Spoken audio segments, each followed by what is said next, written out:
What up, folks? Welcome back to the setup. I'm literally just getting off the water. We just wrapped up Del Hollow. I actually got my butt kicked this week. Part of the game. We ain't gonna talk about that. We're gonna focus on these here baits and techniques. What I wanted to talk to you guys about today, I actually did a little bit of in the tournament, and that's sight fishing, bed fishing. You know, it's the season for it. The birds are chirping, water temps in the high 50s, right around 60. Bass are coming up to spawn. So I got a lot of rods laying right here because when I'm sight fishing and I'm targeting bass on the bed, oftentimes it takes a rotation. Now, sometimes you'll pull up on a stupid one or a really aggressive one. First caster, boom, you got them, no problem. But I want to walk you guys through my rotation of baits that I like to go through when I'm trying to catch sight fish. So let's kick this thing off, man. The first one is a bait you guys see me use far too often, and that's a Wacky. This is just a 5-inch green pumpkin Cinco, or you can use any other bait out there very similar to a Cinco, a stick bait. As I'm trolling down these banks and I'm looking for sight fish, this is what I'm casting in front of me to light spots, dark spots, anything where I think a bass may be spawning. A weightless 5-inch Cinco is the absolute deal. I like to throw a 2-0 owner jungle Wacky hook on this with an O-ring. Very simplistic setup. You guys saw me do this video at Cayuga Lake last year, so you can go back to that video too and just get all the details on how I fish this. But this is a very, very dominant bait during the spawn. Not only that, when I roll up to a bed and I identify a fish on a bed, I drop my power poles, I get all set up on it. This is gonna be my first cast. I don't know what it is about a Wacky worm. The action, when you twitch it, the way the little arms kick out, they cannot stand it, okay? They absolutely hate a Wacky when they're spawning. A lot of times when you're making those casts to those blind areas, you know, that's where you're gonna run into the female, okay? Which is, of course, the one we wanna catch. A lot of times the bucks are up there solo, and if that's the case, especially my 5-fish guys, what we do is we try to identify the beds that have, you know, 3 to 3.5 plus pound bucks, okay? Because those are what you're gonna need to weigh in to be successful in a tournament. That's just factual. So, but if you could find one paired up with a big female, that's even better, of course. But again, let's get back to the rotation. So this is my first cast that I'm gonna throw. All right, he didn't really want to eat this. He's sitting there looking at me, and he's being kind of difficult, right? The next bait I'm gonna switch to is gonna be something that I can see very, very well. I like white. Some guys use chartreuse, some guys use hot pink. Whatever you can visually see well is gonna be the bait of choice. So right here, this is a Guggen Bandido Bug. It's a 3.3 size. Let me tell you why I like this bait. The same reason a lot of you guys hate this bait is the reason why I like this bait. It's a 3.3 inch, but it can hold a 3.0 straight shank flipping hook, okay? And it's very, very, very soft. You guys know that. You get a bite on a Bandido Bug, you need another one. When you're sight fishing, they nip. They don't really eat the bait. They're just nipping at it. They don't want to bite to begin with. You're forcing them to bite, right? When they nip this little guy right here, it's all hook, man. It is all hook.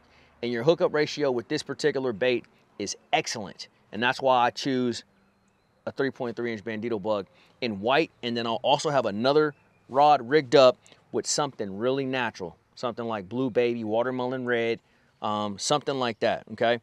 The reason for that is a lot of times they don't want to commit and bite the white. You can piss them off with the white, but for some reason they don't want to eat the white. But then you follow up really quick with something natural, like this right here, and then boom, you'll get that fish to eat, okay? Another bait that I'll have rigged up that I absolutely love, this is by Missile Baits. Shout out my boy John Cruz. This bait right here is awesome. It's called a Baby Destroyer. There's a bigger one called a Destroyer. This is the baby. I like the baby for sight fishing again because it's small, it's easy to mouth, and I could put a big giant hook in this. You could put a 3 or a 4.0 hook in this bait right here. Same concept. You can rock with the white, then you bait and switch them up. You hit them with this right here. You piss them off. This is going to be the one, more times than not, that they're going to actually go down there and eat. I don't know why that is, but I've noticed over the years, that's the deal. So on that particular setup, right, the smaller Bandido Bugs, the Baby Destroyer. This is the rod of choice. This is my signature flip and stick with favorite. This is a 7'8" heavy action rod, okay? When you're bed fishing, you ain't here to play no games. Line size doesn't matter. You can even use braid. It does not matter. It's what you're comfortable with, but you want something when you crack that fish, you can get them in the boat in a hurry, and you're not worried about getting broke off or hooks straightening out or any of that, okay? My drag's completely locked down.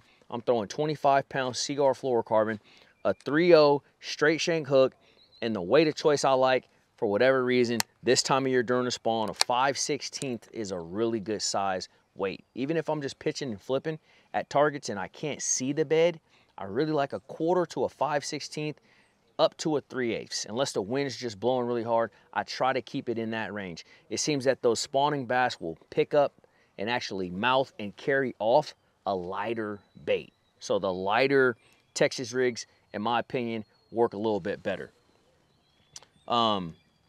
Another bait that I don't have rigged up right now, but I did a setup on it already. You guys can go back and pull this up, is a drop shot, okay?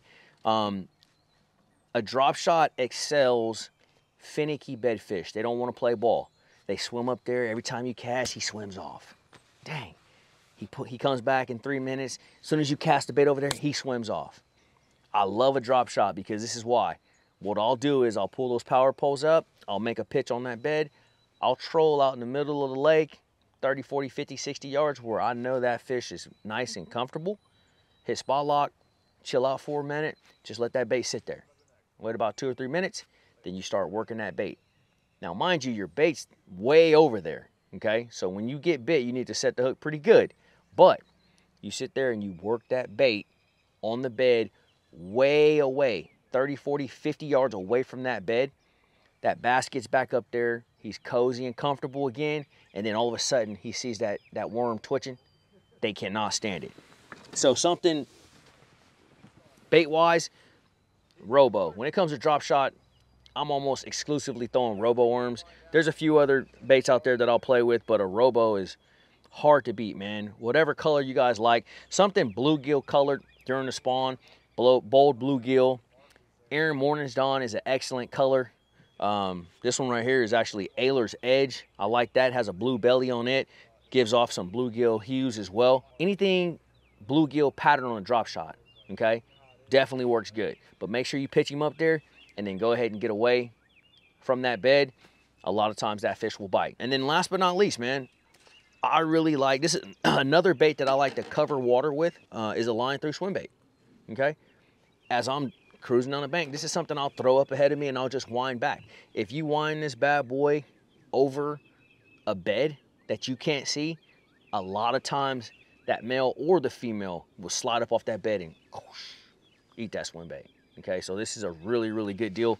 And this is just a Kitech swim bait, either a 4.8, 5 point, or 5.8. Those are my two sizes that I really like. And on this setup, this is a 7-foot medium heavy action rod, 20-pound fluorocarbon. Once again, we're not skimping during this time of year. When you get that bite, you want to boat it. 20-pound fluorocarbon, 6/8 to 1 Johnny Morris on the reel. And the one bait that I forgot that I need to dig out really quick. Let me see if I can find one for y'all. I might have one laying around right here.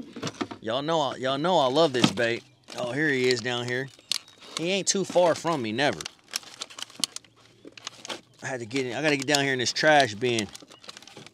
All right, here we go. I know y'all didn't think I was gonna forget my guy. This is my guy right here. Now, this is not a bed fishing bait per se. I'm not sitting twitching this on a bed. No, I'm in spawning areas. I'm casting this around in areas where I think one may be spawning. And I can't see him. I can't see the bed. None of that. I'm just twitching him around. This is a Zoom trick worm, methiolate. This is a bad boy. You guys have seen me do damage on this in the past. This is literally one of my favorite baits in bass fishing. I throw this every single spring religiously, and it catches giants. I've caught so many big bass on this particular bait. It's unbelievable. And the drop shot, the Wacky, and this I throw all on the same rod. It's a 7-foot, medium heavy action, hex spinning rod. You guys hear me, you hear DC, all the favorite guys. We praise these rods because they are legitimate, bro. These favorite hex are just top tier, super sensitive. I absolutely love them. So that bad boy right there on a spinning rod, We'll get you some bites. Make sure you got at least 12 to 15 pound leader. Again, don't skimp, because Big Mama's coming, okay? You put some 6, 8, 10 on there, you're about to get your feelings hurt, all right? So, the methylate trick worms, another killer. That's what I'm gonna wrap it up with.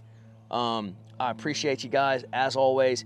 Try these baits, try these techniques. The time's now. Spawn's happening all over the country right now, and big fish are starting to pop up. So, appreciate y'all. I'll see y'all on the next one. Make sure you like, subscribe, drop me a comment. Let me know what you guys want to see on the setup next. We'll get it up here for you guys. Peace.